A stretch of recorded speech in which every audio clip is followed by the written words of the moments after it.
Hello guys, welcome back to the channel. If you're juggling multiple apps for work and need a way to automate repetitive tasks, Zapier is the perfect tool to streamline your workflow. In today's video, we'll walk you through how to use Zapier for task automation across apps, helping you save time and boost efficiency. Let's get started. 1. What is Zapier? Zapier is an automation tool that connects different apps to automate tasks without coding. It works by setting up Zaps, which are automated workflows that trigger actions based on specific conditions. 2. Creating your first Zap. Step 1. Choose a trigger app.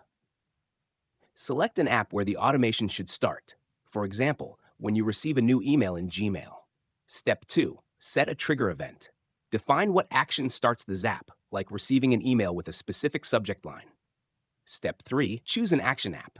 Pick the app where the action should happen, such as adding a new task to Trello. Step 4. Define the action. Choose what happens next, like creating a new Trello card with the email details. Step 5. Test and activate. Run a quick test to ensure everything works, then turn on your Zap. 3. Popular Zapier automation examples. Emails to task managers. Convert emails into tasks in Trello, Asana, or ClickUp. Social media automation. Auto-post content from a Google Sheet to Twitter or Instagram. CRM integration.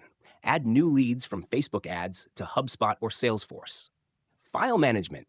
Save Gmail attachments automatically to Google Drive or Dropbox. Notifications and alerts. Send Slack messages when a new form is submitted via Google Forms. 4. Using multi-step Zaps for advanced workflows. If you need multiple actions in one automation, Zapier allows you to create multi-step Zaps. For example, 1. A new customer fills out a Typeform survey. 2. Their data is automatically added to Google Sheets. 3. A Slack notification alerts your team.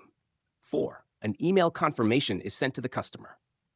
5. Enhancing automations with filters and conditions. Zapier lets you add filters so actions only occur under certain conditions. For example, only add an email to Trello if it contains the word urgent. Send a Slack alert only if the lead is from a specific location. 6. Monitoring and managing your Zaps. Zapier provides a dashboard where you can track Zap activity, troubleshoot errors, and modify workflows anytime. If a Zap fails, you'll receive alerts so you can fix it quickly. With Zapier, you can automate your tasks across apps effortlessly, freeing up time for what matters most. Give it a try and explore the endless possibilities. If you found this video helpful, be sure to like, subscribe, and stay tuned for more automation tips. See you next time.